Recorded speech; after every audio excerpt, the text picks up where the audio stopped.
দেখো তো কোনটা কোনটা চালু হচ্ছে। সবগুলো চালু হয়েছে। এটা হচ্ছে আচ্ছা আচ্ছা, বলো তো এটার নাম কি? স্যার এটা হচ্ছে এটা হচ্ছে ক্যাথোডিয়া টাইপ অসিলোস্কোপ।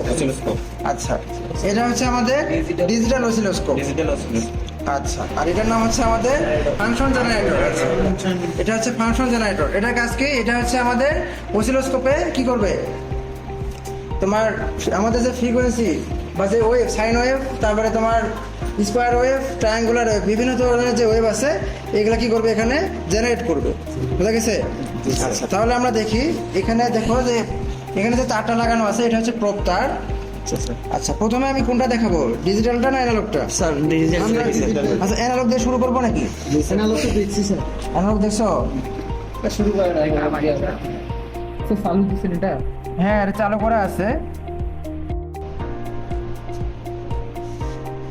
আচ্ছা, এটা হচ্ছে পজিশন, বুঝছো? এটা হচ্ছে পজিশন। জি স্যার। এটা হচ্ছে হরিজন্টাল। এটা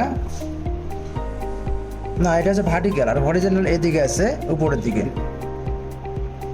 এটা হচ্ছে হরিজন্টালের পজিশন। তো এটা যেহেতু মোটা দেখাচ্ছে না, তোমরা কি দেখতে পাচ্ছ সবাই? এই পজিশনটা আমরা মাঝখানে নিয়ে আসবো একেবারে। ভোল্টেজ কমাই দিলাম, তাহলে কি হলো, আগের থেকে একটু দেখতে কিছু ভালো হচ্ছে না? জি স্যার, স্পষ্ট দেখা যাচ্ছে স্যার। আচ্ছা, ঠিক আছে। আমরা প্রথমে অ্যানালগ দেখি, তারপরে দেখবো যে ডিজিটাল কেমন দেখায়। ঠিক আছে? এখানে যে প্রোবটা লাগানো আছে দেখো, এটা কিন্তু CH1 এর সাথে লাগানো আছে। তো আমাদের এখানে দেখতে হবে যে CH1 চালু আছে কিনা। এখানে দেখো তো CH1 চালু আছে কি? CH1, হ্যাঁ CH1 এ কিন্তু চালু আছে। এই যে আমাদের দেখো CH2 তে দিচ্ছি, কিছু দেখাচ্ছে? কিছু দেখাচ্ছে না। আমাদের যেহেতু তার লাগানো আছে CH1, সেজন্য CH1টা শুধু দেখাচ্ছে। আচ্ছা, এটার সাথে আমাদের ফাংশন যে জেনারেটর আছে এটার সাথে আমাদের সংযোগ করবো। দুই প্রোব তারটা একসাথে লাগাবো। দেখো, আচ্ছা স্যার। দুই প্রোব তার একসাথে আমাদের লাগাই দিব। এখানে লাগাইলাম। এটা হচ্ছে পজিটিভ তার, আর এটা হচ্ছে তোমার গ্রাউন্ডের সাথে। এটা দুইটাই গ্রাউন্ড। আচ্ছা স্যার।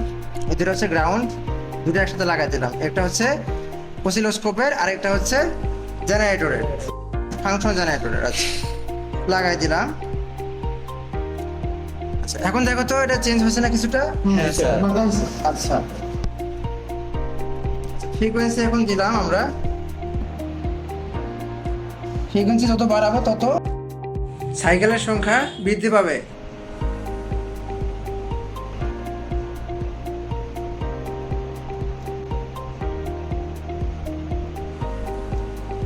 আচ্ছা, এবার এটা ভালো করে দেখা যাচ্ছে। এখন মনে হয় ঠিক মতো দেখা যাচ্ছে, তাই না? তোমরা যে ওয়েভটি এখানে দেখতে পাচ্ছ এটি হচ্ছে ট্রায়াঙ্গুলার ওয়েভ।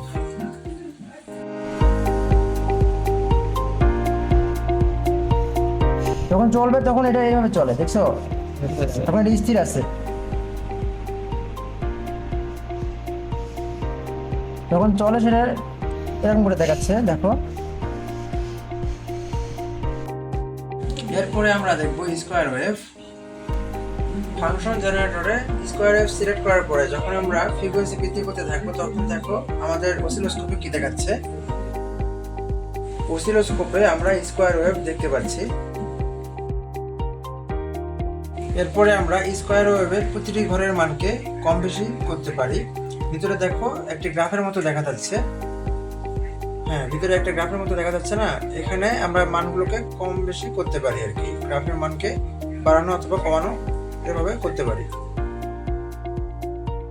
এটি যখন গতিশীল অবস্থায় থাকবে তখন দেখো কেমন দেখায়।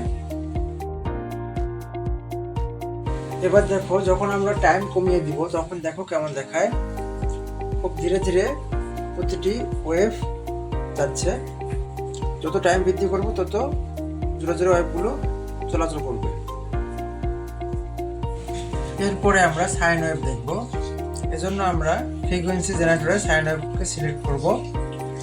এবার দেখো কি দেখাচ্ছে আমাদের অসিলোস্কোপে। আমাদের অসিলোস্কোপে আমরা এখন সাইন ওয়েভ দেখতে পাচ্ছি। এরপর টাইম বৃদ্ধি করলে দেখো কি হয়। টাইম যত বৃদ্ধি করবো তত সাইকেলের সংখ্যা বৃদ্ধি পাবে, আর টাইম যত কমাবো তত সাইকেলের সংখ্যা কমতে থাকবে এবং খুব ধীরে ধীরে সাইকেলগুলোকে দেখা যাবে।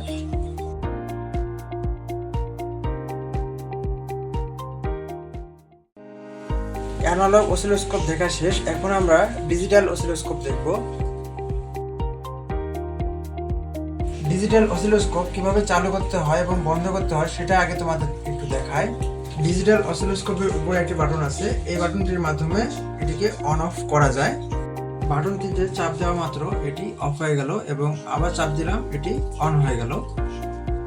অসিলোস্কোপের সাথে যে প্রোব তারটি লাগানো আছে এটি CH1 এর সাথে সংযোগ করা আছে।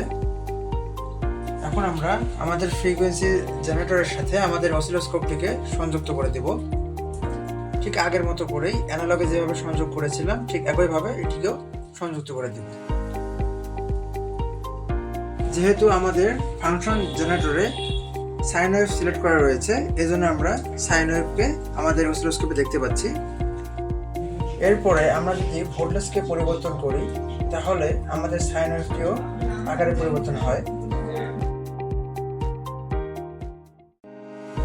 এরপরে আমাদের ওয়েভটি যখন গতিশীল হয় তখন দেখো কেমন দেখায়। এরপরে আমরা দেখব ট্রায়াঙ্গুলার ওয়েভ। এজন্য আমরা ফাংশন জেনারেটরে ট্রায়াঙ্গুলার ওয়েভকে সিলেক্ট করে দেব। এরপরে দেখো আমাদের অসিলোস্কোপে ট্রায়াঙ্গুলার ওয়েভ দেখাচ্ছে। যখন ওয়েভটি গতিশীল থাকবে তখন দেখো কেমন দেখায়। এখন আমরা আমাদের ফাংশন জেনারেটরে স্কোয়ার ওয়েভকে সিলেক্ট করে দিব। তাহলে দেখো আমাদের অসিলোস্কোপেও স্কোয়ার ওয়েভ দেখাচ্ছে, এটি গতিশীল অবস্থা দেখাচ্ছে। এরপরে দেখো এটি এখন স্থির অবস্থায় কেমন দেখায়। আমরা এটির ফ্রিকোয়েন্সি বৃদ্ধি করি তাহলে দেখো এর সাইকেল সংখ্যাও বৃদ্ধি পায়। আমরা যদি আবার ট্রায়াঙ্গুলার ওয়েভে সিলেক্ট করি তাহলে দেখো ট্রায়াঙ্গুলার ওয়েভ দেখাচ্ছে। এর ফ্রিকোয়েন্সি যত কমাবো তত এর সাইকেল সংখ্যাও কমে যাবে। দেখো ফ্রিকোয়েন্সি একেবারে 0 করে দিয়েছি, এজন্য এর সাইকেল সংখ্যাও 0 হয়ে গেছে। আজকের ক্লাস এ পর্যন্তই, সকলকে ধন্যবাদ।